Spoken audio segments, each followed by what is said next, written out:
Bismillahirrahmanirrahim. Ketentuan hukum. Nah, mohon dicatat baik-baik ya. Ini kita sudah masuk kepada objek utama pembahasan kita. Ketentuan hukum. 1. Vaksin COVID-19. Produk AstraZeneca hukumnya hak.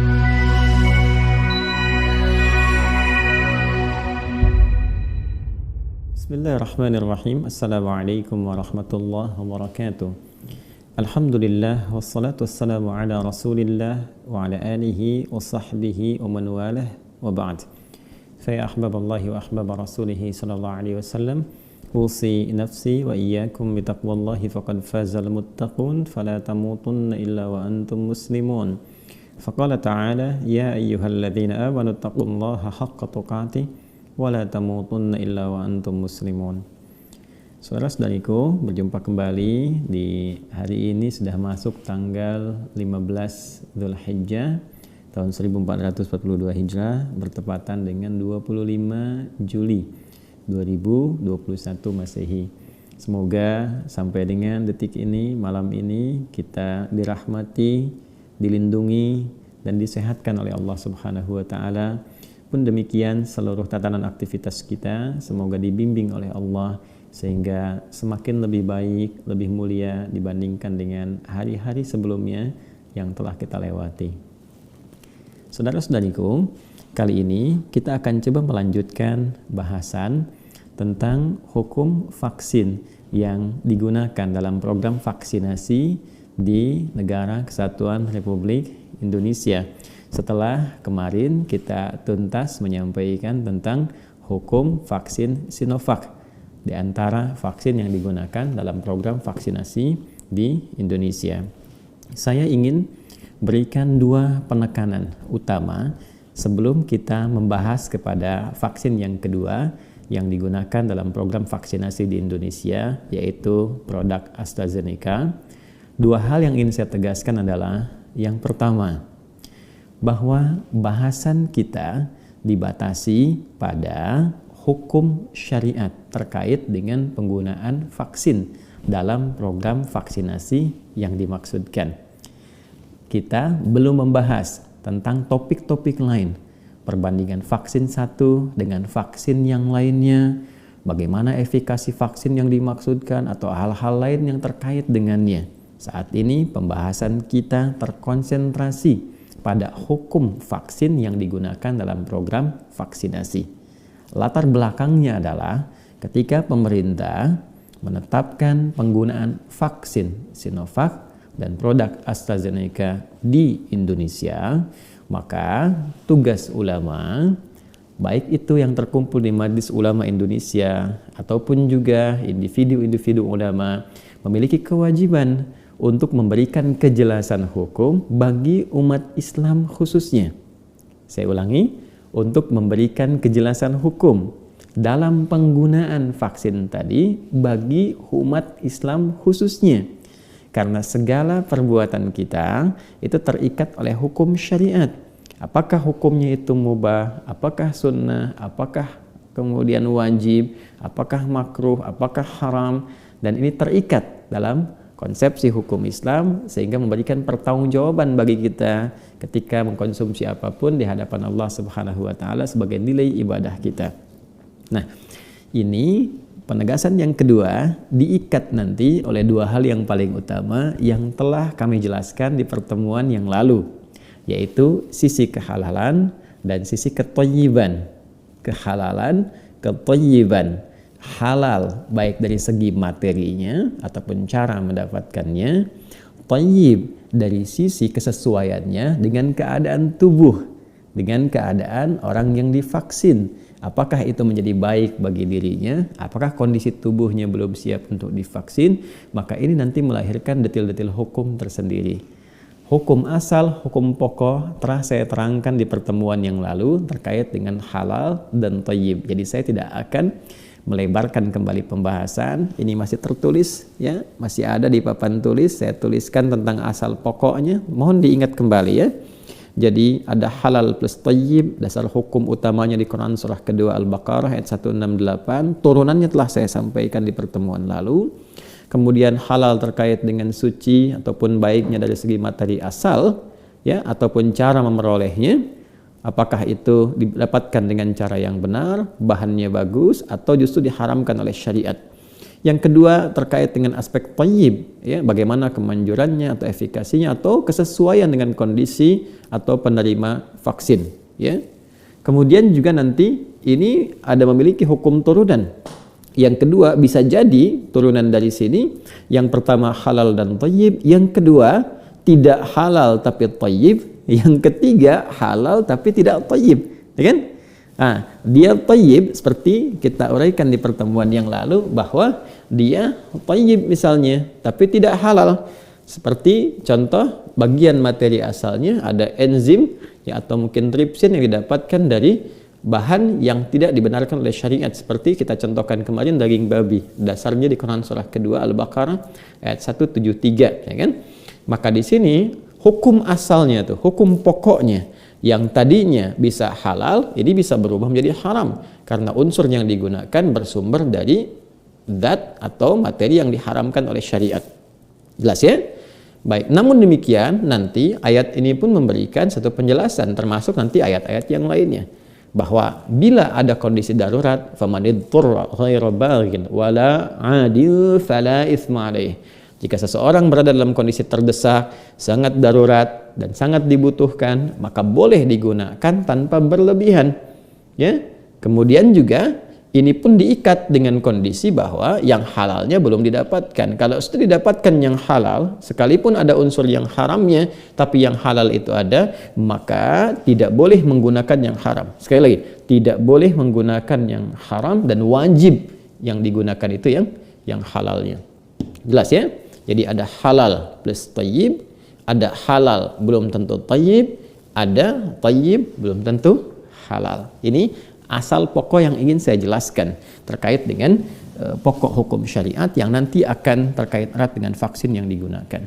Setelah kita bahas tentang Sinovac, ya, khususnya dari Fatwa MUI nomor 2 tahun 2021, sekarang kita akan beralih kepada hukum penggunaan vaksin produk AstraZeneca. Ini Majelis Ulama pun telah mengeluarkan fatwa, ya. Ini saya menyandarkan pembahasan utama ini pada fatwa Majelis Ulama karena di sini kan sudah ada bukan hanya ulama-ulama yang membahas hukum, tapi nanti ada bidang-bidang, lembaga-lembaga terkait yang memberikan referensi-referensi supaya hukum itu bisa dilahirkan dengan tepat, ya. Nanti ada penelitinya, gitu kan, LPPOM-nya, gitu kan. Nanti ada bagian-bagian pertimbangan risetnya dan sebagainya, dan pihak-pihak terkait yang mengusulkan, misalnya dari BPOM kah, Kemenkes kah, semua secara komprehensif itu nanti ditimbang, lalu di situ disampaikan rumusan hukum seperti yang saya utarakan kemarin, baru keluarlah produk hukum. Ini tidak singkat, ya, bahkan nanti dengan kesolehan-kesolehan tertentu ini tidak mudah memberikan sebuah fatwa. Bisa jadi diiringi dengan sholat juga, bisa istikharah, bisa macam-macam, bisa doa, sudah barang tentu pasti, ya. Jadi saya cepat, ya. Fatwa Majelis Ulama Indonesia nomor 14 tahun 2021 tentang hukum penggunaan vaksin COVID-19 produk AstraZeneca. Bismillahirrahmanirrahim. Nah, ini setelah itu seperti biasa, ya, ini standar menimbang, mengingat dan seterusnya, ya. Kemarin sudah saya terangkan sangat panjang, jadi nanti hal-hal yang berkesesuaian dengan yang kemarin, ya, dalil-dalil dan sebagainya saya tidak akan luaskan kembali, dicukupkan kepada apa yang kemarin telah disampaikan dan saya masuk kepada pokok pentingnya. Baik, saya bacakan, ya. Bismillahirrahmanirrahim. Menimbang bahwa pandemi COVID-19 sampai saat ini masih menjadi masalah kesehatan dunia yang mengancam jiwa dan salah satu ikhtiar untuk mengurangi laju penularan dan keparahan penyakit infeksi COVID-19 ini adalah melalui vaksinasi.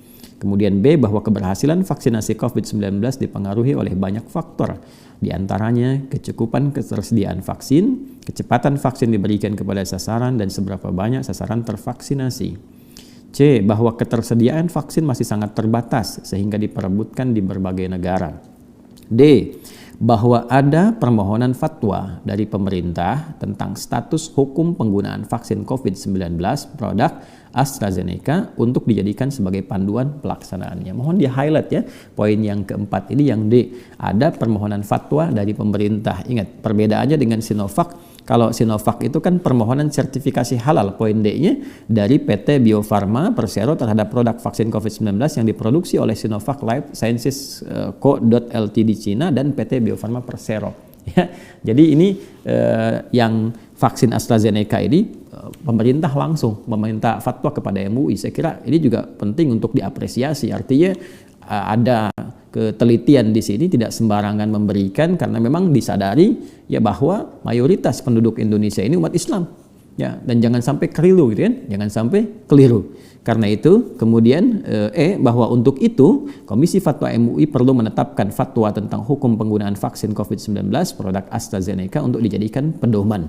Ya, jadi timbangan yang paling utamanya tadi sudah disampaikan, ketersediaan vaksin yang diperebutkan sangat terbatas di belahan dunia, pandeminya masih juga mengancam dan sedang diatasi dengan penuh keseriusan, ya, dan berbagai hal yang bisa kita dapatkan. Lalu ada permohonan fatwa dari pemerintah tentang status hukum penggunaan vaksin produk AstraZeneca yang menjadikan itu dasar MUI menimbang untuk mengeluarkan fatwa.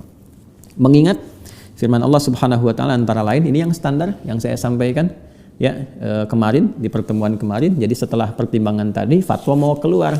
Nah, dasar pengeluaran fatwa itu strukturnya apa? Ya, kemarin sudah saya jelaskan, masih ingat ya? Harus ada dasar dari Al-Qur'an, firman Allah Subhanahu wa taala, dasar dari hadis ya sebagai sumber pokok, sumber hukum pokok Al-Quran, hadis-hadis Nabi SAW. Setelah itu nanti untuk menjadi produk hukum fikih mesti ada dasar-dasar pengeluaran produk hukum disebut dengan usul fikih, kaidah-kaidahnya apa? Ya, nanti ada kaidah-kaidah fikihnya. Lalu setelah itu dilihat sanad keilmuannya, ya, bagaimana ulama-ulama memahami ya, rumusan-rumusan kaidah fikih ini yang memberikan kemudian pandangan tentang hukum-hukum yang bisa didapatkan dari sumber hukum pokok yaitu Al-Quran dan hadis. Maka harus ada nanti referensi dari para ulama untuk memahami itu supaya tidak keliru. Nah, ini yang khas sekali, ciri khas ya dalam istinbat ahkam, dalam bagaimana rumusan hukum fikih Islam yang ketat ya, kualifikasinya nggak sembarangan. Nah, ini ditampilkan kembali teman-teman, dan ini yang pokok yang sudah saya sampaikan kepada Anda. Al-Baqarah ayat 168 dicantumkan lagi di sini, dan firman Allah di Quran surah kedua ayat 195. Kemudian juga kembali ke Al-Baqarah ayat 173 yang saya cantumkan juga di sini. Jadi Al-Qur'annya sudah disampaikan, hadis-hadisnya juga disampaikan, timbangannya ya. Ini tidak jauh berbeda dengan hadis-hadis yang kemarin. Ada penambahan-penambahan spesifik ya, karena boleh jadi kandungannya berbeda. Nah, ini ketelitian ini penting ya.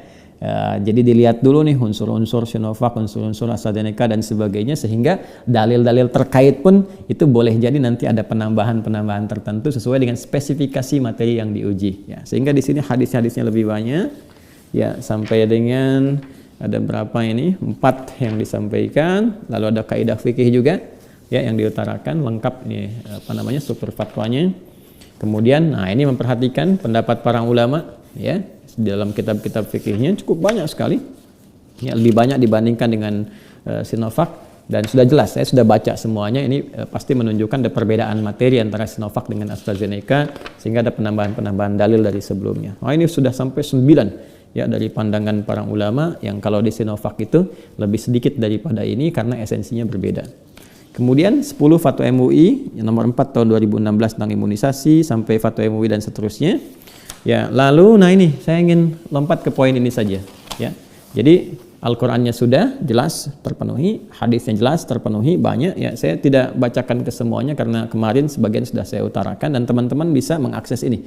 Ya, bisa di-download juga, jadi bisa didapatkan. Kemudian juga rumusan usul fikih, kaidah fikihnya sudah, ya, pendapat ulamanya juga sudah, ulama-ulama terdahulu, ya. Kemudian setelah itu juga tinjauan hukum-hukum yang telah dikeluarkan berupa fatwa oleh MUI di masa-masa yang lalu, ya, yang terkait berkelindan dengan rumusan fatwa kekinian, ya, seperti tentang penggunaan mikroba, seperti imunisasi dan sebagainya. Jikalau ada kesesuaian dengan yang dulu tidak perlu mengeluarkan fatwa baru, tinggal merujuk. Jikalau ada pengembangan, maka yang dulu direferensikan untuk memberikan kekuatan hukum pada fatwa-fatwa yang akan dikeluarkan kini.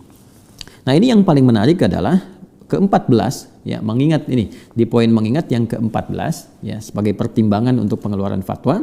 Penjelasan Menteri Kesehatan Republik Indonesia dalam rapat Komisi Fatwa MUI tanggal 8 Maret tahun 2021 ditambah keterangan tertulis dari Kementerian Kesehatan 2021 yang menyatakan bahwa, nah ini, jadi dasar untuk pertimbangan mengeluarkan fatwa mengingat salah satunya adalah nih referensi yang didapatkan. Jadi bukan hanya nanti dari sumber hukum, ya Al-Qur'annya, hadisnya, dan turunan-turunan yang tadi saya sampaikan, tapi informasi tentang materi yang mau dibahas ini apa juga, ya sehingga nanti dalil-dalil yang digunakan juga tepat, ya terkait berkelindan dengan aspek yang akan dibahas. Perlu informasi, maka di antara informasi ilmiah yang didapatkan, ya Kemenkes nanti ini menterinya langsung ya ada temu dengan Komisi Fatwa, rapat dengan Komisi Fatwa, kemudian keterangan tertulis Kementerian Kesehatan terkait materi dimaksud. Nanti kita juga akan lihat ya bagaimana dari tim MUI, LPPOM yang mengecek juga keterangan itu di lapangan seperti apa sehingga nanti bisa keluar fatwa yang komprehensif. Mari kita lihat teman-teman sekalian. Penanganan pandemi COVID-19 di Indonesia, ini keterangan dari Menteri Kesehatan RI ya dalam rapat dengan Komisi Fatwa MUI tanggal 8 Maret 2021 ditambah keterangan tertulis dari Kementerian Kesehatan. A. Penanganan pandemi COVID-19 di Indonesia membutuhkan intervensi yang adekuat atau adequate, ya ini ada dalam kurungnya.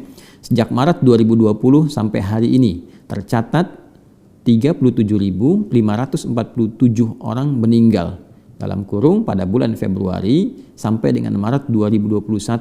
Rata kasus kematian adalah 210 orang meninggal per hari.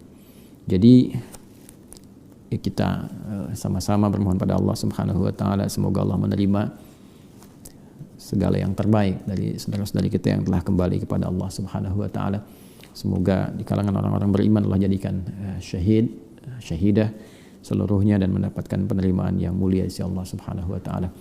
Ini periode Februari ke Maret ya, teman-teman sekalian. Saya ulangi, ini periode Februari ke Maret ya, tahun 2021.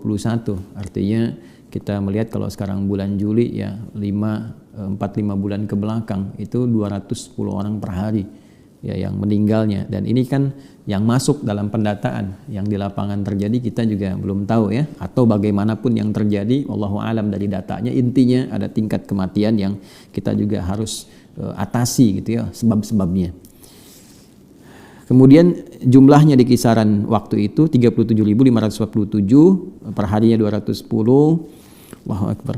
Untuk itu vaksinasi menjadi pilihan untuk mengurangi laju penularan dan keparahan penyakit infeksi COVID-19. Jadi di antara ikhtiarnya adalah bagaimana bisa menghadirkan kekebalan berjamaah, yakni herd immunity seperti yang kemarin dibahas, dan salah satu ikhtiarnya menggunakan vaksin dari sekian ikhtiar-ikhtiar yang mungkin bisa ditempuh.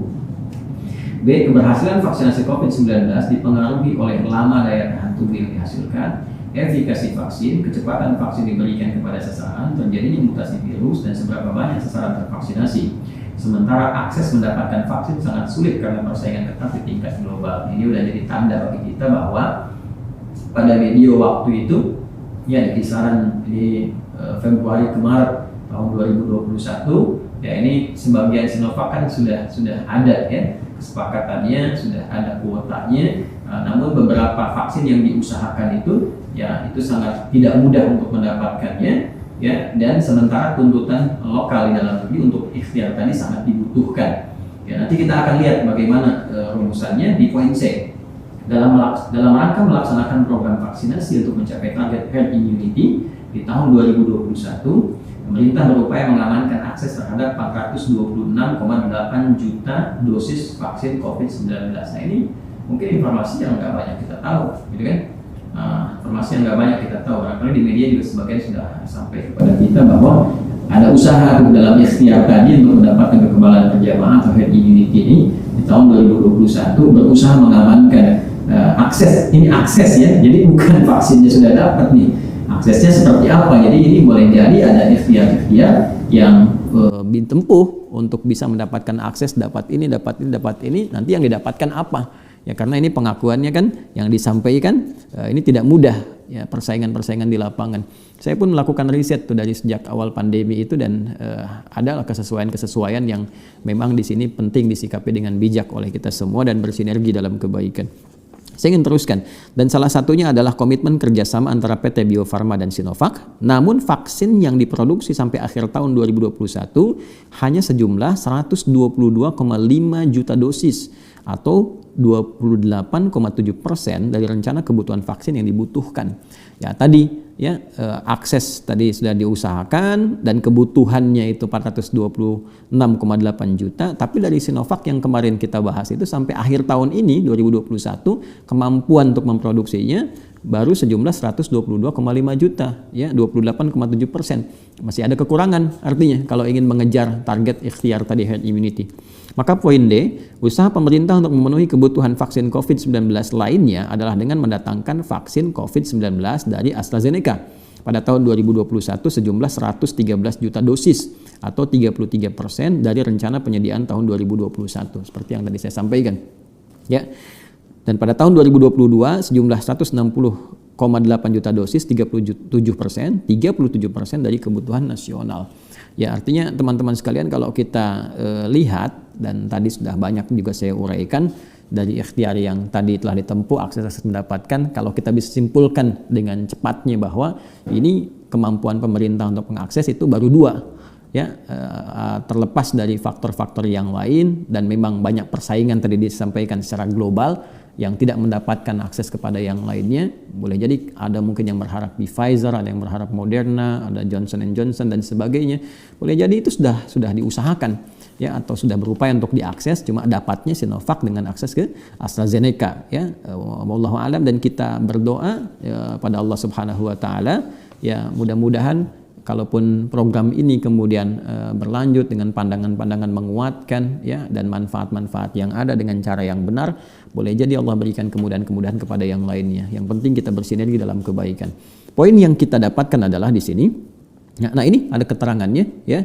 Sementara Sinovac dengan AstraZeneca, ya, yang tadi sudah disampaikan. Poin E, ini supaya kita tidak menduga, ini keterangan dari Menteri Kesehatan dan dari Kementerian Kesehatan tertulis, vaksin kandidat lain yang telah memberikan komitmen kerjasama dengan pemerintah seperti Pfizer, Novavax, Sinopharm, dan Moderna masih belum memberikan kepastian suplai.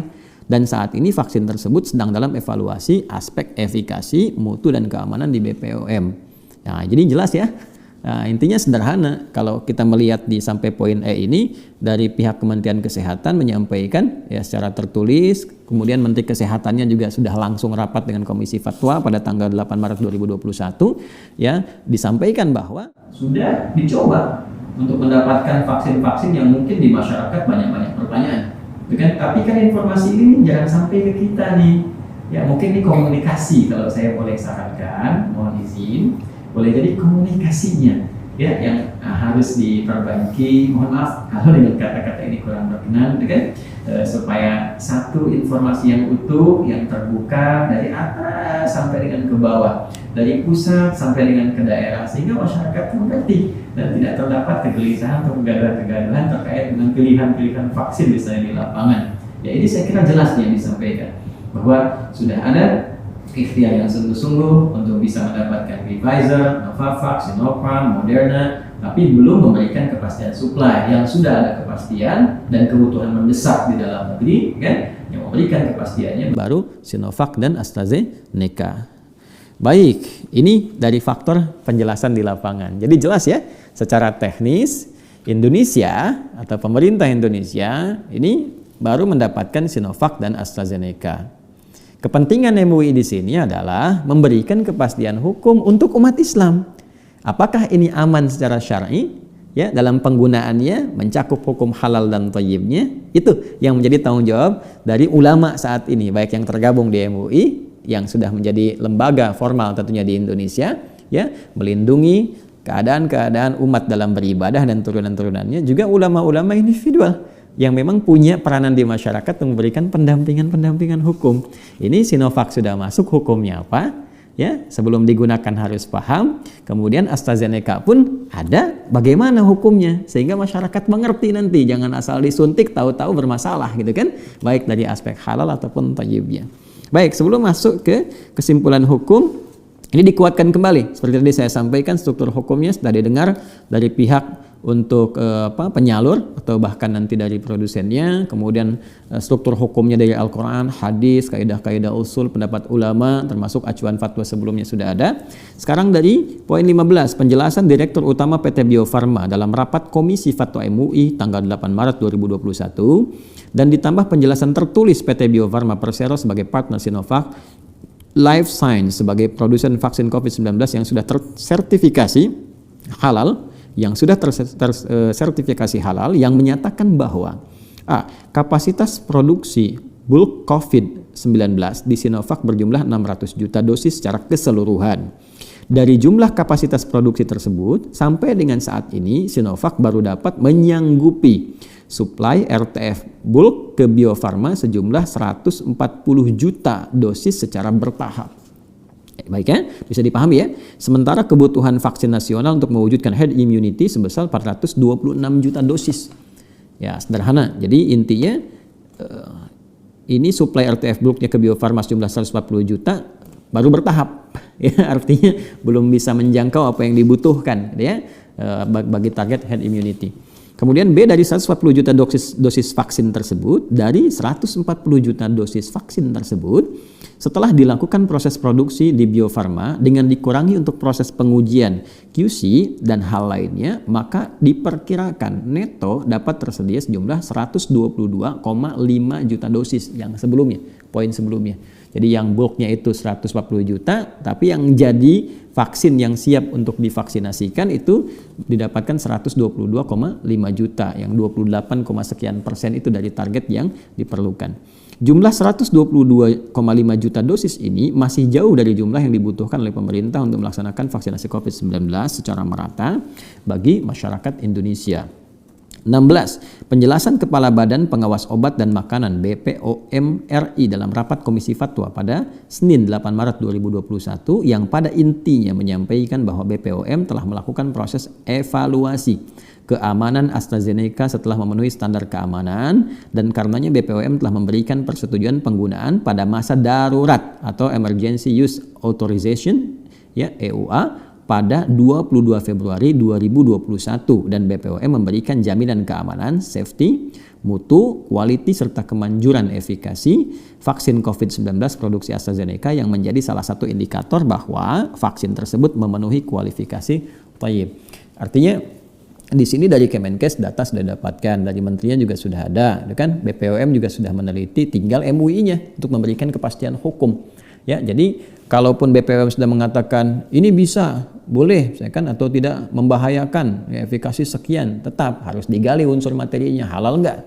Ya, kemudian kesesuaian dengan penggunanya, ya, sesuai tidak gitu ya, dan itu nanti yang thayyib itu akan kembali ke masing-masing vaccinated, orang-orang yang divaksin, ya, dengan yang kemarin sudah saya sampaikan, kejujuran, keterbukaan, ya, kemudian screening kesehatan sebelum melakukan vaksin dan sebagainya. Teruskan. 17. Hasil kajian Indonesian Technical Advisory Group on Immunization (ITAGI) terkait situasi vaksinasi COVID-19 saat ini diantaranya: A. Di tingkat global terjadi persaingan ketat dalam memperoleh dosis vaksin COVID-19. Kebutuhan global pada tahun 2021 sebesar 5,4 miliar dosis di dunia. Sementara kapasitas produksi global hanya mencapai 1,8 miliar dosis sampai dengan Juni 2021. Jadi dari sampai bulan kemarin itu baru dapatkan 1,8 miliar dosis dari kebutuhan global 5,4 miliar. Ya, dan ada satu persaingan di hampir semua negara terkait dengan persoalan ini atau untuk mendapatkan vaksin yang dimaksudkan. Hal ini diperberat dengan adanya kebijakan restriktif negara atau kawasan yang menjadi basis produksi vaksin, sehingga suplai vaksin ke negara-negara di tingkat global menjadi berkurang. Ini bahasa halus ya. Artinya nggak semua negara produsen vaksin itu mau berbagi vaksinnya. Ya, mungkin sebelum di tempatnya sendiri atau di negaranya sendiri setelah tersalurkan, atau negara-negara sahabatnya, sekutunya, kerabatnya dapat duluan. Ini macam-macam nih nanti ya. Nah, tergantung dari lobby pemerintahan Indonesia bagaimana mendapatkannya, intinya dapat dua gitu kan. Baik. Kemudian B, vaksinasi COVID-19 dari tinjauan imunisasi memiliki manfaat sebagai berikut. 1. Jangka pendek untuk menurunkan angka kematian, kesakitan, dan mengurangi transmisi terhadap penularan penyakit COVID-19. Nah, ini mungkin menjawab juga sebagian kita yang bertanya, kenapa harus divaksin, gitu kan? Nah, ini jawaban dari sana ya. Nanti kita poin-poin tertentu bisa didiskusikan di edisi atau bagian-bagian yang lain. 2. Jangka panjang untuk mengendalikan pandemik dengan memantau perkembangan infeksi virus SARS-CoV-2 ya atau corona ditinjau dari sisi epidemiologi. Kemudian menemukan skala prioritas target sasaran maupun darah untuk diberikan vaksin COVID-19 dengan memperkirakan jumlah subjek yang diimunisasi untuk menghasilkan herd immunity yang dapat mengontrol pandemi. Kemudian pemberian imunisasi COVID-19 untuk masyarakat di seluruh Indonesia. C. Infeksi baru COVID-19 dapat dicegah bila sudah terbentuk herd immunity. Maka menunda vaksinasi dapat menjadi ancaman atau berpotensi menjadi ancaman terhadap laju penularan wabah COVID-19. Ya, jadi artinya diharapkan dengan herd immunity ini terjadi kekebalan berjamaah sehingga setidaknya bisa menghambat penularan-penularan, gitu kan, dan menimbulkan yang paling bagusnya kebal terhadap virus atau setidaknya gitu kan mengurangi bahaya-bahaya yang dapat dihadirkan oleh virus sehingga bisa tertekan oleh vaksin yang tadi dimaksudkan. Kita teruskan ya bagian terakhir dan setelah ini langsung ke fatwanya. Jadi ini saya senang ya dengan urutan ini, jadi menunjukkan keterbukaan gitu. Jadi selain cuma dalil Al-Qur'an ya, saya katakan cuma di sini artinya tidak mengkhususkan dari aspek ini ritualnya saja gitu ya, spiritualnya saja tidak. Jadi tidak hanya berdasarkan kepada ini dasar hukumnya dalilnya di Quran, di hadis, kemudian kaidah usulnya, pendapat ulama. Ini materi yang dibahasnya apa? Ya, sumber-sumber ilmiahnya bagaimana menyampaikan kepada kita sehingga dalil-dalil tadi bisa digunakan terhadap materi yang dibahas. Terakhir 18, laporan dan penjelasan tim auditor LPPOM MUI yang disampaikan kepada Komisi Fatwa MUI yang antara lain menyatakan ya sebagai berikutnya. Jadi mohon izin nih. Tadi kan sudah kan, Kemenkes sudah, BPOM sudah, kemudian apalagi tadi itu ya ada Itagi juga ya, sudah dan turunan-turunannya, tapi itu tidak boleh menghentikan objektivitas ya dari MUI untuk tetap memberikan penelitian secara subjektif ya. Nah, objektivitas tadi kan semua tuh ya. Nah, sekarang sisi objektivitas itu masih dilengkapi dengan sisi penelitian subjektif dari MUI-nya sendiri untuk mengecek semua tadi. Nah, ini kaitan hukum agamanya apa nih, materinya apa gitu kan. Maka di sini yang berperan diantaranya LPPOM MUI gitu kan untuk menyampaikan hasil penjelasan dari penelitian dan audit yang dilakukan. A, tolong garis bawah ya, ini yang paling penting nanti untuk penentuan fatwa. Bahan aktif vaksin adalah rekombinan adenovirus, yakni monovalen vaksin yang terdiri dari satu rekombinan vektor replication deficient simpansi adenovirus ya ChAdOx1 yang menyandikan kode untuk glikoprotein S dari SARS-CoV-2 disebut juga ChAdOx1S rekombinan atau rekombinan ya. Yang punya kompetensi paham nih mengerti. Bagi kita yang tidak tahu kode-kode ini ya diikuti ya dipahami ya, terus nggak usah bikin komen-komen nggak jelas gitu kan, yang bikin gelisah, bikin keruh tapi nggak paham ya. Jadi kita coba lihat dulu ya. Kemudian B, excipient atau bahan tambahan vaksin adalah L-histidin HCI monohidrat, magnesium klorida heksahidrat, polisorbat 80, etanol, sukrosa, NaCl, dinatrium edetat dihidrat, dan water for injection. Baik ya. C. Produksi vaksin AstraZeneca dilakukan melalui tahapan pokok sebagai berikut. Tolong catat betul. 1. Penyiapan inang virus. Sel inang yang digunakan berasal dari sel diploid manusia.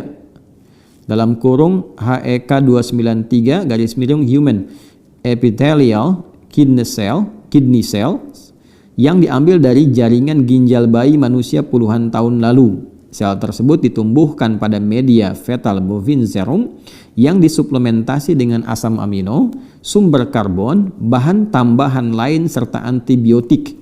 Pada tahap penyiapan inang virus ini terdapat penggunaan bahan dari babi. Tolong garis bawah ya. Terdapat penggunaan bahan dari babi berupa tripsin yang berasal dari pankreas babi. Bahan ini digunakan untuk memisahkan sel inang dari mikrokarirnya. 2. Penyiapan bibit vaksin rekombinan research virus seed hingga siap digunakan untuk produksi tahap master seed and working seed.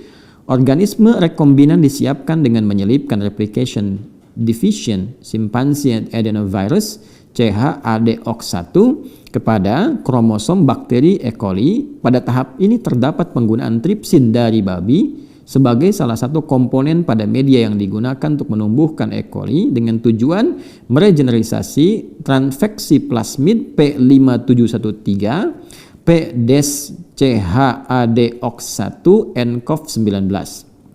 3. Produksi vaksin terdiri dari penyiapan sel inang HEK 293, pengembangan inokulum bibit vaksin rekombinan CHADOX1S rekombinan, penyiapan media produksi vaksin menggunakan inokulum bibit vaksin CHADOX1S atau rekombinan pada sel inang HEK 293 pada media steril, proses pemisahan serta pemurnian produk bulk vaksin, formulasi vaksin dengan penambahan eksipien, filtrasi secara aseptis, serta pengisian ke dalam ampul. Baik. Masya Allah ya. Ini jelimet juga baca-bacanya ya, karena ini memang bidangnya khusus. Nah ini sekaligus menjawab bahwa di MUI pun ini ada bagian nanti untuk fatwa keulamaan, referensi hazanah keislaman, penguasaan atau pakar-pakar di bidang hukum-hukum, sumber hukum.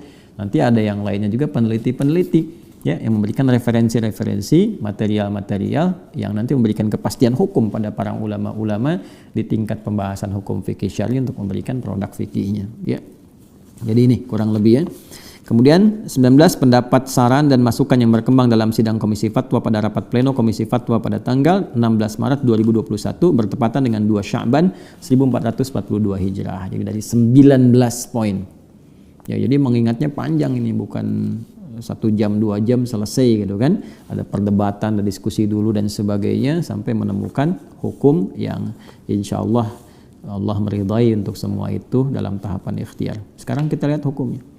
Dengan bertawakal kepada Allah Subhanahu wa taala, memutuskan, menetapkan fatwa tentang hukum penggunaan vaksin COVID-19 produk AstraZeneca.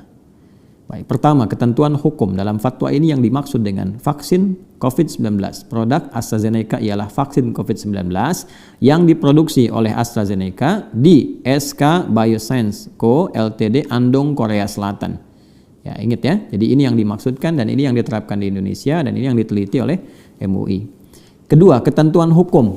Nah, mohon dicatat baik-baik ya. Ini kita sudah masuk kepada objek utama pembahasan kita. Ketentuan hukum. 1. Vaksin COVID-19 produk AstraZeneca hukumnya haram karena dalam tahapan proses produksinya memanfaatkan tripsin yang berasal dari babi. Awas nih. Berarti ini masuk kepada detil ini yang kita sampaikan nih. Ya, ingat di detil nih. Berarti ada persoalan di aspek kehalalannya tuh. Hukum asal ya. Kita bicara hukum asal nih, ya. Jadi dalam hukum asalnya harus ada halal dan thayyib. Nah, ini ada persoalan di aspek halalnya karena ada bagian tripsin dari babi yang digunakan. Saya kembalikan ke sini ya. Saya ulangi dengan tegas ketentuan hukum. 1, ini harus diketahui nih ya oleh masyarakat Islam ya khususnya. 1. Vaksin COVID-19 produk AstraZeneca hukumnya haram karena dalam tahapan proses produksinya memanfaatkan tripsin yang berasal dari babi. Ini hukum asalnya. Ingat ya. Belum selesai, awas, jangan langsung disimpulkan haram. Nah, nanti kita lihat apakah nanti ada unsur daruratnya atau tidak. Sehingga yang saya jelaskan di awal, inilah pentingnya saya menerangkan di awal. Jelas ya? Sehingga yang saya jelaskan di awal tentang darurat, ya kan? Ya, tentang kebutuhan yang mendesak, karena ada unsur itu, maka bisa kemudian ada toleransi. Kita akan lihat lanjutannya. 2. Penggunaan vaksin COVID-19 produk AstraZeneca pada saat ini dibolehkan atau mubah karena A. Ada kondisi kebutuhan yang mendesak hajat syar'iyah yang menduduki kondisi darurat syar'i. B. Ada keterangan dari ahli yang kompeten dan terpercaya tentang adanya bahaya atau resiko fatal jika tidak segera dilakukan vaksinasi COVID-19. C. Ketersediaan vaksin COVID-19 yang halal dan suci tidak mencukupi untuk pelaksanaan vaksinasi COVID-19 guna ikhtiar mewujudkan kekebalan kelompok, herd immunity. D. Ada jaminan keamanan penggunaannya oleh pemerintah. E. Pemerintah tidak memiliki keleluasaan memilih jenis vaksin COVID-19 mengingat keterbatasan vaksin yang tersedia. Nah, ini memberikan pandangan MUI unsur daruratnya. Karena tadi di awal kan disampaikan kebutuhan 426 kurang lebih ya 426 juta dosis. Baru ada 122,5 juta. Ya, itu pun sampai akhir 2021. Sementara kebutuhan di lapangan sifatnya mendesak. Yang didapatkan bisa diraih cuma AstraZeneca. Maka MUI menyampaikan bahwa dalam kondisi ini ada sisi kedaruratan. Ya, pada kondisi-kondisi tertentu yang memerlukan vaksin di sini. Maka kalau Sinovac tidak bisa didapatkan dalam konteks ini tak tersedia, maka ini baru boleh dilakukan. Ya, saya teruskan dulu ya supaya sempurna ini. 3. Kebolehan penggunaan vaksin COVID-19 produk AstraZeneca sebagaimana dimaksud pada angka 2 tidak berlaku. Awas, hati-hati, tidak berlaku jika alasan sebagaimana dimaksud angka 2 huruf A, B, C, D dan atau E hilang. Secara gampangnya begini yang telah saya terangkan. Ya, kalau yang halalnya sudah ada, vaksin halalnya ada, maka nggak boleh umat Islam menggunakan AstraZeneca karena hukum pokok, hukum asalnya haram. Jelas ya? Nah, paling gampangnya kalau ada Sinovac, ada AstraZeneca, nggak boleh pakai AstraZeneca, harus pakai Sinovac. Ingat, saya nggak bicara tentang ini vaksin, bukan. Saya bicara hukum. Tolong yang cerdas ya. Awas, hati-hati. Tolong yang pintar, yang cerdas tentang pembahasan kita. Pintar itu anugerah, bodoh itu pilihan. Ingat ya. Jadi saya hanya membahas tentang pandangan hukum, bukan tentang kualitas ini, kualitas itu. Realitasnya vaksin ini ada, digunakan. Ya, peran ulama memberi kepastian hukum sebagai konsekuensi pulang kita ke akhirat menghadap Allah. Nah, Sinovac hukumnya halal. Saya nggak bicara efikasi dan yang lainnya. Saya bicara hukum. Hukumnya secara syar'i halal. Adapun thayyibnya kembali ke masing-masing keadaan tubuh kita. Kalau bisa menerima dengan baik dilakukan. Kalau ada kondisi-kondisi tertentu baik komorbid ataupun yang lain setelah screening kesehatan tidak boleh dipaksakan juga. Bisa haram hukumnya. Tapi hukum asal dia halal. AstraZeneca hukum asalnya itu haram. Jadi kalau AstraZeneca ketemu dengan Sinovac, yang didahulukan Sinovac. Jelas ya? Dan mengecek keadaan tubuh kita. Ya, kecuali dalam kondisi misalnya, ini nggak bisa pakai nih Sinovac nih.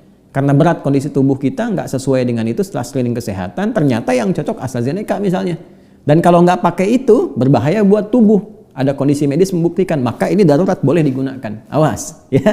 Jelas ya? Jadi timbangannya, kalau ketemu AstraZeneca dengan Sinovac, Sinovac dahulukan. Kalau nggak cocok Sinovac, maka AstraZeneca pun harus dilihat. Apakah kebutuhannya mendesak atau tidak. Ya, kalau kebutuhannya sangat mendesak, yang kalau nggak digunakan itu berbahaya bagi tubuh misalnya, atau bahkan bisa ada kecelakaan yang mendesak misalnya, maka darurat dia harus digunakan.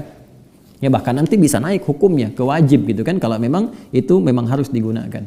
Paham ya? Ini boleh jadi belum sampai di masyarakat. Taunya ini ada AstraZeneca, ada Sinovac. Kamu vaksin apa? AstraZeneca. Sementara Sinovacnya ada misalnya. Ya, lain halnya kita belum bicara Pfizer, kita belum bicara Moderna, Johnson & Johnson. Realitas saja yang ada di Indonesia yang didapatkan dua itu, hukumnya apa? Jelas ya? Baik. Kemudian 4, pemerintah wajib terus mengikhtiarkan ketersediaan vaksin COVID-19 yang halal dan suci. Dan ini pun masih ketat hukumnya. Ya, jadi nggak boleh membiarkan yang ada aja, nggak bisa begitu. Tetap harus diusahakan lagi. Nanti begitu datang misalnya Pfizer, insya Allah gitu kan, mudah-mudahan juga bisa berikhtiar dengan baik. Ya Allah memberikan taufik, misalnya yang lain datang sebagai ragam pilihan.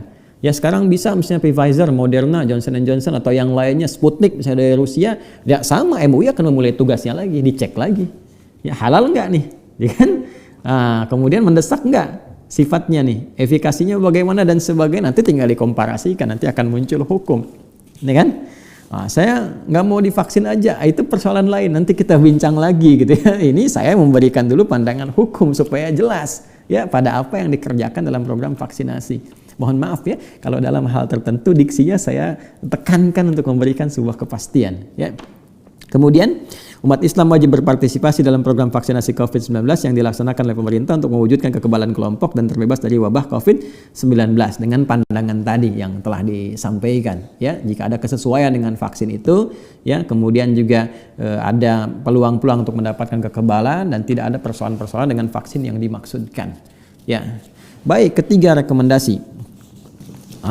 Ini tolong ya. Jadi ini menarik nih. Karena tadi kan ini permintaan pemerintah, maka MUI mengeluarkan rekomendasi untuk pemerintah. Kalau di Sinovac kan hanya menjelaskan hukumnya. Ya, karena Sinovacnya sendiri bahkan dari Bio Farmanya minta ya untuk dilihat, untuk dicek, untuk disertifikasi, maka keluar tentang sertifikasinya, hukumnya dan sebagainya. Tapi yang kasus AstraZeneca ini pemerintahnya minta minta fatwa. Ya, minta fatwa. Ini harus kita hargai, apresiasi. Ya, harus adil kita bersikap ya, UAH. ya usahakan adil dan harmoni. Ya, jadi kalau baik, bagus, ya kita support. Kalau tidak baik, kita ingatkan dengan cara yang benar, dengan cara yang baik. Itu berkeadilan. Jadi situasi pun kondusif, baik dan sebagainya gitu kan. Jadi tetap kita harus duduk dan perspektif kita terbuka dengan penuh keadilan, dengan cara yang baik gitu kan, dengan cara yang benar. Ya kalau semua saling berselisih, semua apa yang disampaikan nggak pernah dilihat, misalnya kan, ya dari dua sisi. Ya, masyarakat tertentu melihat apapun yang kerjakan pemerintah salah, atau pemerintah melihat apapun yang kerjakan kelompok ini salah semua, ya kita nggak akan pernah ketemu, ya, dan kita nggak akan tentram gitu. Ya, jadi saya menyarankan kalau kita ingin cepat selesai pandemi yang kita atasi saat ini, semua bersatu. Ya, tolong pandangan-pandangan politik yang tidak menempat, tolong ke pinggir dulu gitu ya, politisi-politisi ini tolong ya ke pinggir dulu, pebisnis-pebisnis nih tolong ya, yang kira-kira tidak ada kepekaan gitu untuk sama-sama mengatasi dengan sisi nurani kemanusiaannya, tolong ke pinggir dulu gitu. Ya, karena kita darurat ini bertaruh dengan waktu, nyawa dan sebagainya. Ya, dan kita semua akan meninggal, Anda kumpulkan banyak-banyak pun meninggal juga gitu. Setidaknya tolong di titik inilah kecintaan kita kepada negara, kepada bangsa justru diuji. Benar nggak tuh? Ya, Pancasila di dadaku katanya gitu kan. Ini kan coba dicek gitu sendiri. Itu kan harus ada tantangan untuk membuktikan keadaan yang bisa menguji benar tidaknya itu semua. Bagi umat Islam, iman di jiwa kita. Ya, iman di jiwa kita, dan iman itu yang memberikan dorongan kepada kita untuk mencintai kehidupan berbangsa bernegara dengan cara yang benar. Ya, saya akan konsisten di titik ini. Ya, saya waha ulama Al-Quran hadis, waha ulama adil dan harmoni. Melihat perspektifnya keulamaan. Saya tidak akan lihat dalam perspektif politik lain-lain dan sebagainya, tidak. Ya, dengan cara-cara yang tentunya kita bisa tempuh dengan cara yang baik. Setiap orang punya caranya. Ya, tapi setiap cara itu diikat oleh ketentuan yang benar. Kita kembalikan ya. Rekomendasi 1, pemerintah harus memprioritaskan penggunaan vaksin COVID-19 yang halal semaksimal mungkin, khususnya untuk umat Islam. Jadi mohon izin ya, saya agak tekankan ini sekali lagi, rekomendasi karena pemerintah minta, MUI menjawab. 1, pemerintah harus memprioritaskan penggunaan vaksin COVID-19 yang halal semaksimal mungkin, khususnya untuk umat Islam. Artinya di sini secara rinciannya, detailnya, mohon sekali di wilayah-wilayah umat Islam, tolong yang digunakan yang halal, yang Sinovac, kalau yang ada Sinovac sekarang ya Sinovac. Ya, AstraZeneca misalnya di tempat-tempat yang memang pandangan-pandangan berbeda. Ya, dari teman-teman sebangsa setanah air yang non-muslim yang melihat itu lebih sesuai, ya, tidak ada hukum-hukum seperti umat Islam, silahkan. Jadi umat Islam pakai yang itu, kecuali dalam kondisi darurat ketiga yang tadi saya sampaikan. Ya, saat Sinovac tidak cocok, tubuh nggak bisa menerima, dan kalau nggak divaksin bisa bermasalah, sementara yang ada AstraZeneca, itu darurat sifatnya. Jelas ya? Sampai datang yang lain yang diusahakan oleh pemerintah untuk mendatangkan yang halal. Karena ingat, kita pun diikat dengan pasal 29 ayat 1 dan 2. Ya, ayat 2-nya yang paling jelas, negara menjamin kemerdekaan tiap-tiap penduduk untuk memeluk agamanya masing-masing dan beribadah menurut agama dan kepercayaannya itu. Ya, bagi kita mengkonsumsi yang halal itu ibadah. Mengkonsumsi yang thayyib itu ibadah. Karena itu dijamin oleh undang-undang, negara mesti ya melaksanakan undang-undang itu, karena bahasa undang-undangnya negara menjamin kemerdekaan tiap-tiap penduduk untuk memeluk agamanya masing-masing dan beribadah menurut agama dan kepercayaannya itu. Mengonsumsi yang halal dan thayyib, baik itu vaksinasi ataupun yang lainnya, bagi umat Islam itu ibadah. Karena itu negara mesti menjamin ibadah umat Islam mendapatkan yang halal dan thayyib tadi. Ini udah masuk dalam rekomendasi ini. Ya, karena itu kita pun menyampaikan kepada pemerintah dengan cara yang baik, mohon ya untuk wilayah-wilayah muslim, orang-orang Islam diprioritaskan yang halal ya, yang baik. Dan saya melihat sekarang kan ada banyak cara ya vaksinasi. Saya melihat ada yang door to door gitu kan, ada yang macam-macam, ada yang puskesmas ke RT dan RW. Tolong pengetahuan ini mesti sampai ya. Ya, mohon sekali kalau boleh saya mohon sekali. Ya, jangan sampai door to door divaksin tapi nggak tahu apa yang divaksinkan. Terus itu umat Islam gitu kan? Dosanya ditanggung siapa? Ayo, ya, di RT di RW gitu. Kalau saya boleh usulkan seperti skema yang kemarin saya sampaikan. Kalau sudah kita bersatu baik, misalnya dari unsur pemerintahan siapa nih sampai ke bawah, dari pusat sampai ke bawah, itu ada pendampingan. Ya, dari nakes misalnya, dari satgas, kemudian aparatur setempat, terus ulama, terus levelnya misalnya yang paling bawah ustadz misalnya kan, ya, yang bisa menemani sampai ke daerah-daerah, sampai kecamatan, kelurahan, itu menjelaskan semua. Ya kalau nanti kalau ada yang tanya, kenapa harus divaksin? Jawab nih yang kompeten siapa, nakes apa hukumnya? Ustadz jawab, bawa ini sandarannya. Jadi kalau seperti itu, masyarakat tercerahkan. Dan gejolak-gejolak itu bisa dikurangi. Tinggal nanti diskusi-diskusi seputar ahli. Ya, ahli-ahli duduk bicara, kan yang kompeten di bidangnya, yang nggak kompeten ikut melihat saja, mendengar hasilnya bagaimana. Jangan ikut menambahkan komen-komen yang bermasalah gitu kan. Nanti mungkin bagian yang ketiga kita bisa diskusi di situ dengan melibatkan ahli-ahli yang lain, ya. Kenapa nggak pakai vaksin misalnya produk lokal yang A atau yang B, gitu kan?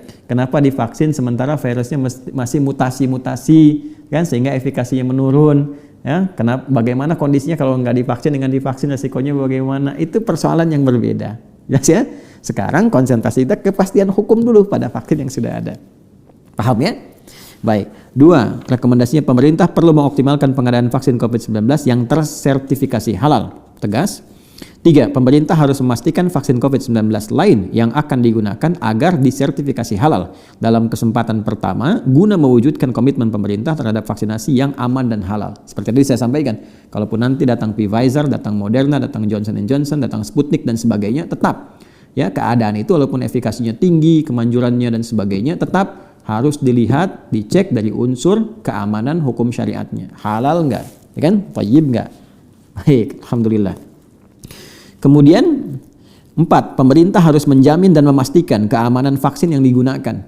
Nah ini jelas ya, ini rekomendasi yang sangat tegas, jelas. Jadi masyarakat pun ya boleh itu menyampaikan, bahkan harus minta, tolong screening dulu saya sebelum divaksin.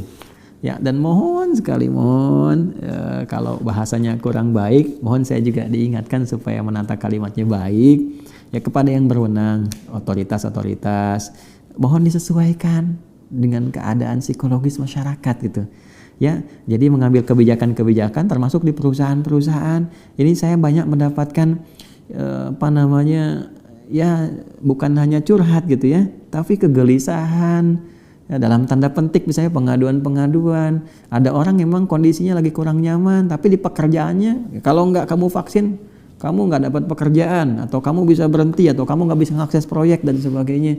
Sementara tubuh dia belum bisa divaksin. Ya, ada yang kurang sehat, ada yang mungkin nggak sesuai dengan vaksinnya, itu solusinya bagaimana? Nah, justru kalau itu dipaksakan sementara kondisi-kondisi tidak memungkinkan, bermasalah. Ini saya clipping berita gitu. Ya, ada beberapa bagian-bagian yang setelah dicek juga ternyata kan dia harus cepat divaksin tuh karena kondisi-kondisi yang mendesak tadi. Ya kalau nggak divaksin nggak dapat surat ini, kalau nggak divaksin perusahaan nggak begini. Sementara vaksin yang dia gunakan nggak sesuai dengan kondisi tubuhnya. Hanya yang terjadi apa? Mual, demam, 10 hari kemudian meninggal dunia dan sebagainya. Waliyadzubillah. Tapi jadi kebijaksanaan itu penting. Mohon sekali. Ini nyawa, bukan sekedar keuntungan bisnis yang didapatkan. Keamanan Anda itu juga keamanan orang lain. Jangan Anda ingin aman sendiri, tapi orang lain pun jadi madarat. Ya, Andanya aman, orang lain meninggal. Walaupun kita bisa katakan ini ajal, benar ajal, tapi sebabnya mesti dicari agar tidak membawa pengaruh yang buruk dalam kehidupan. Ya ada musabbib, ada musabbab, itu nggak ditanya. Ada sebab, itu yang dipelajari untuk meningkatkan kualitas kehidupan kita. Musabbib yang menetapkan Allah Subhanahu wa Ta'ala, ya, mencabut nyawa melalui malaikat. Musabbab yang ditetapkan siapa yang masuk ajalnya. Adi Hidayat meninggal sekian, tanggal sekian, waktu sekian dan sebagainya. Musabbab saya. Musabbib Allah tetapkan sesuai dengan ajalnya, malaikat mencabut nyawa. Tapi sebab karena itu menjadi pelajaran kita. Sebabnya baik diikuti supaya hidup yang baik, meninggal bagus, tenang dan sebagainya. Sebabnya jelek karena perilaku-perilaku kita misalnya, ya, atau mohon maaf perilaku yang tidak menempat, berjalan di tengah jalan misalnya, ya, minum-minuman yang buruk dan sebagainya, atau seperti yang tadi, ya, dipaksakan dalam kondisi yang sedang jelek misalnya untuk melakukan hal tertentu yang menimbulkan madarat yang lebih buruk, maka sebab itu harus dihindari jadi pelajaran untuk ke depan. Karena itu mohon izin, mohon maaf sekali kalau saya dengan segala kekuatan terbaik, dengan mungkin bahasa kerendahan hati yang bisa saya sampaikan, namun mengandung unsur ketegasan, mohon sekali ya ada pendekatan-pendekatan yang bijak ya, kepada masyarakat dalam program vaksinasi ini sehingga tujuannya tercapai, ya, tapi juga bisa tenang gitu. Ya, ikannya dapat dalam memancing kalau harus mancing, tapi akhirnya nggak keruh. Sehingga bisa mengakibatkan ikan-ikan yang lain mungkin bisa mati tanpa mendapatkan dengan cara yang baik.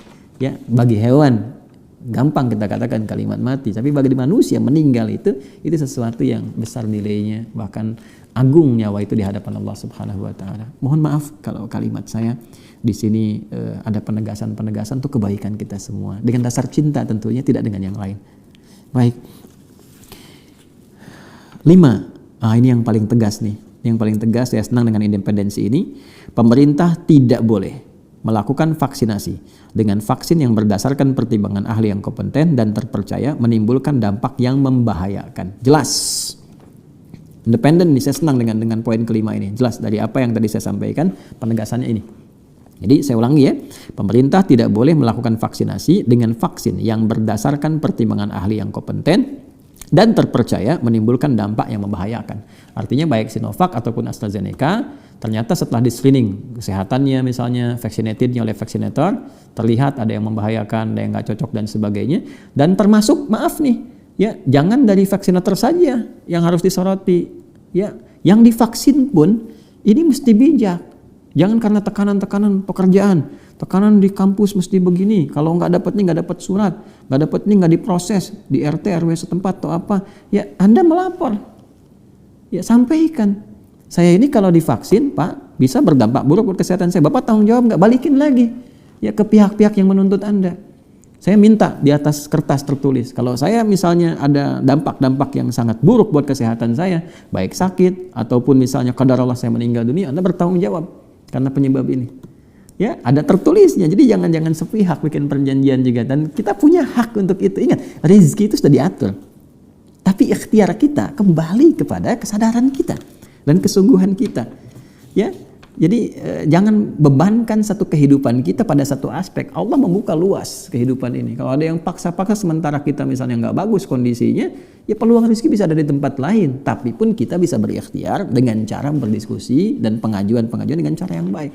Saya yakin kalau niatnya baik, tulus, benar cara menyampaikannya, tidak dengan cara yang arogan, tidak dengan yang urakan dan sebagainya, pasti akan ada kebijakan-kebijakan dengan Allah melembutkan itu semua pada kebaikan-kebaikan. Nah, menghimbau kepada semua pihak untuk lebih mendekatkan diri kepada Allah Subhanahu wa taala dengan memperbanyak istighfar, istighatsah dan bermunajat kepada Allah Subhanahu wa taala. Keempat, ketentuan penutup. Fatwa ini mulai berlaku pada tanggal ditetapkan dengan ketentuan jika di kemudian hari memerlukan perbaikan akan diperbaiki dan disempurnakan sebagaimana mestinya. 2, agar setiap muslim dan pihak-pihak yang memerlukan dapat mengetahuinya, menghimbau semua pihak untuk menyebarluaskan fatwa ini. Dan saya telah berkontribusi ya untuk menyebarluaskan fatwa ini, termasuk juga pandangan-pandangan dari kita teman-teman sekalian, dan ini ditetapkan di Jakarta pada tanggal 2 Sya'ban 1442 Hijrah, 16 Maret 2021 Masehi. Majelis Ulama Indonesia Komisi Fatwa, Ketua Profesor Dr. Haji Hasanuddin AF MA ditandatangani, Sekretaris Miftahul Huda LC ditandatangani, mengetahui dan pimpinan Majelis Ulama Indonesia Ketua Dr. Haji Muhammad Asrul Ni'am Soleh MA ditandatangani, Sekretaris Jenderal Dr. Haji Amir Syah Tambunan MA ditandatangani. Jelas ya? Dan ini oleh kita bisa diakses. Anda tinggal masuk ke webnya MUI, mui.org.id. Kemudian Anda bisa cek yang AstraZeneca, Anda bisa dapatkan ini, silahkan di download ya. Kemudian juga yang Sinovac juga silahkan ya, Anda download, Anda pelajari lagi. Ya kalau perlu saya sih sangat menyarankan gitu. Ini sampai nih di daerah-daerah ya. Kan ada majelis ulama di pusat, di wilayah, di daerah. Ini semua coba dipelajari oleh masing-masingnya. Terus koordinasi dengan Satgas Covid setempat, ya nakes setempat dan sebagainya, dan stakeholder di pemerintahan setempat, aparatur pemerintahan, sehingga semua bersinergi dengan cara yang baik. Kesimpulannya, AstraZeneca hukum asalnya adalah haram untuk digunakan kecuali dalam kondisi yang sangat darurat. Darurat yang dimaksudkan harus ada capaian herd immunity atau dibutuhkan kekebalan di satu lingkungan, sementara yang Sinovac yang sekarang di Indonesia ini digalakan karena adanya itu tidak ditemukan, yang ada hanya AstraZeneca, maka boleh digunakan ya. Nah, kemudian juga atau dalam kondisi Sinovac ada, AstraZeneca ada, tapi yang Sinovac nggak sesuai dengan kebutuhan tubuh, sementara tubuh kita memerlukan vaksinasi segera, maka boleh AstraZeneca diimunisasikan atau divaksinkan. Saya kira itu teman-teman sekalian yang kita bisa dapatkan dalam poin bagian kedua ini tentang hukum penggunaan vaksin AstraZeneca. Demi Allah yang kami utarakan, kami sampaikan ini demi kemaslahatan seluruh pihak, dan juga menjaga khususnya umat Islam untuk beribadah dengan cara yang benar, karena ini amanat undang-undang ya. Kalau kita bicara tentang kebangsaan, pasal 29 ayat kedua khususnya, dan juga untuk ketertiban dalam rangka kita menunaikan juga Pancasila sila pertama, bahkan bagi negara pasal 29 ayat pertama, dan yang paling penting adalah bagaimana kita bisa bersinergi mengatasi pandemi ini dengan cara yang baik, meneduhkan, dan bermaslahat untuk semuanya. Gak ada kepentingan lain ya. Mohon maaf bagi produsen-produsen, saya tidak ada kaitan dengan aspek-aspek bisnis ya, atau juga sisi lain politis dan sebagainya. Ini murni hukum. Mohon dihargai kami umat Islam di Indonesia ini dengan keadaan demikian. Mungkin jadi catatan nanti ya bagi produsen dimaksud, ini ada negara-negara muslim nih yang memang ke depan harus seperti ini. Mudah-mudahan ditangkapnya seperti itu ya. Ini kiranya terkait dengan hukum yang kita bahas pada batasan pertemuan kita. Adapun aspek lain insya Allah dalam bincang-bincang di waktu yang lain ya, kita nanti akan bersilaturahim kembali di sesi yang lain. Silahkan, saya sudah dapat FAQ dari teman-teman di masyarakat yang nanti kita akan bincangkan dengan pakar-pakar terkait ya, sehingga kita bisa jelas, argumentasinya juga bagus dan solutif ya. Saya tidak terbiasa menyampaikan sesuatu hanya komentar ini, komentar itu ciri masyarakat sakit namanya. Ya, kalaupun ada ustadz yang begitu dalam tanda petik itu bermasalah gitu. Ya, fa idza ja'ahum amrun minal amni awil khaufi adza'u bih, itu kata Al-Qur'an. Ada ciri orang-orang sakit tuh, orang-orang bermasalah itu ya, dapat apapun langsung di broadcast. Langsung dikomentari gitu. Ini bermasalah. Itu ada ayat broadcast di Quran. Ya, ada kata idza adza'u bih. Jadi mau apa aja langsung bikin status. Ya, hati-hati loh ya, saya tuh ada penyekatan. Kalau informasinya informatif gak ada masalah. Ini selokan bersih, ya, kemudian broadcast, kotor broadcast, cuaca mendung broadcast. Hati-hati ya, di masuk Bekasi ada penyekatan. Tapi boleh kok mobil putar balik, yang penting hatimu jangan tersekat. Ngapain gitu. Jadi teman-teman sekalian, maafkan saya bila ada kata-kata yang kurang berkenan. Semoga Allah menerima semua ikhtiar kita. Semoga kita dipersatukan dalam kedamaian, kebaikan, kemakmuran. Dan sekali lagi, jika ada yang benar, itu petunjuk dari Allah Subhanahu wa taala untuk menyatukan kita dalam kebaikan. Jika ada uraian saya yang keliru, mohon teman-teman bisa meluruskan dan juga bisa memberikan kontribusi-kontribusi positif sesuai dengan bidangnya masing-masing. Allahumma taqabbal minna innaka antas samiul alim wa tub alaina innaka antat tawwabur rahim. Rabbana atina fid dunya hasanah wa fil akhirati hasanah wa qina adzabannar. Allahumma adzib 'anil ba'sa wad dharra wal waba wa khassatan jaihat qarana ya rabbal alamin. Bifadlika subhana rabbika rabbil izzati amma yasifun wa salamun 'alal mursalin wa akhiru da'wana alhamdulillahi rabbil alamin. Wa sallallahu ala sayyidina Muhammad wa ala alihi wa sahbihi ajma'in. Subhanakallahumma bihamdika nashhadu an la ilaha illa anta nastaghfiruka wa natubu ilaik. Alhamdulillahi rabbil alamin. Assalamualaikum warahmatullahi wabarakatuh.